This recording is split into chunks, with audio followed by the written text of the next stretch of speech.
Australia Day. I mean, is it? If you consider yourself mature, if you have the willingness to be open-hearted and open-minded, positioning yourself to listen and learn from someone else's perspective, then this video is for you. Because the maturity of our nation depends upon our relationship as First Nations people and non-Indigenous people together as a collective, with the willingness to be open-hearted and open-minded, positioning ourselves to listen and learn from someone else's perspective. So let's talk about the perspectives on January 26. There are many different names for this day.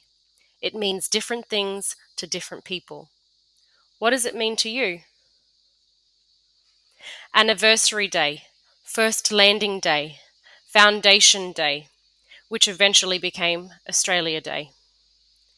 Some people celebrate new beginnings, gaining citizenship, peace, and freedom. And some people have nothing to celebrate at all, because there is plenty to remember. Invasion Day, Day of Mourning, Survival Day. If I were to name it, the day that marks January 26, I would name it Colonization Day. Because whether you celebrate or whether you don't, this day is about the colonization of this nation, now called Australia. You may ask, what is all the fuss about? The fuss is about the fact that colonization, in many cases, is not an easy or peaceful process. The fuss is about the fact that if you participate, you perpetuate. If you celebrate, you discriminate, disregarding and disapproving the truth of our nation's history and the ongoing fight of my people. If you call it Australia Day, you stand on the side of the fence where you stand up for the beginning of a chain of events, adversity and atrocities, dispossession and denied humanity, health disparity, destruction of culture, hurt, heartache and trauma, taking our children, treated as second-class citizens, segregation and suffering, subjection to the policies of extreme social control, stolen languages and soul wounding, incarceration, injustices, and invasion of lands already owned, oppression to mob, murders, massacre, misery, and melancholy, rape, rejection, and racism, rights taken away. You are celebrating all of these things. This day, Invasion Day, on January 26, our land was invaded. This day, Day of Mourning, on January 26, our people were killed. This day, Survival Day, on January 26, our people started surviving.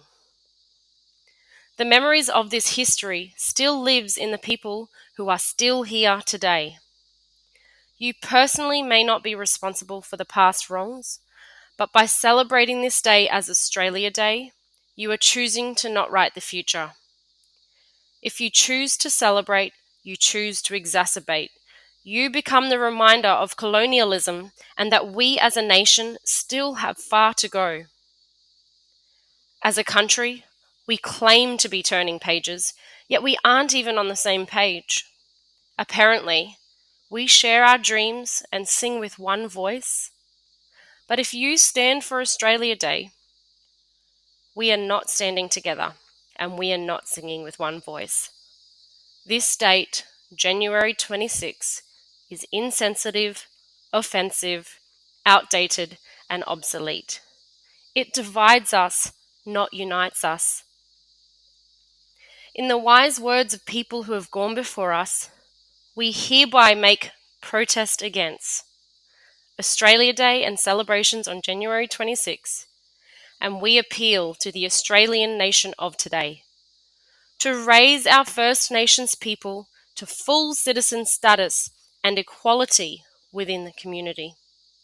So I, Gugubugga, Jugara, Talia, decree and declare that the following resolution will be moved.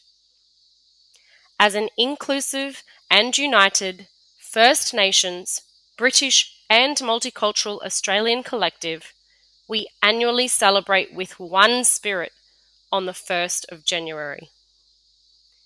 A new date for a new chapter. One that is inclusive of and respectful to both First Nations people and non-Indigenous Australians. So why the 1st of January? The 1st of January 1901 marks the inauguration of the Commonwealth of Australia, when the 6 separate British self-governing colonies and states of Queensland, New South Wales, Victoria, Tasmania, South Australia, and Western Australia federated to become a country. With Britain's permission, at this time, Australia officially became Australia. But just changing the date does not address the intergenerational trauma and inequalities for First Nations people that started at colonisation and continue to exist today. So I encourage you to challenge your existing assumptions and beliefs. Learn more about our nation's shared and often still hidden history. Share what you're learning by starting conversations with friends, family, and networks. Remind yourself and others that white Australia has a Black history. Our history is shared history. Contribute to a sense of connectedness and togetherness. Stand in solidarity so that we can reshape a new narrative for all Australians. And truly say that we share our dreams and sing with one voice. Yalada.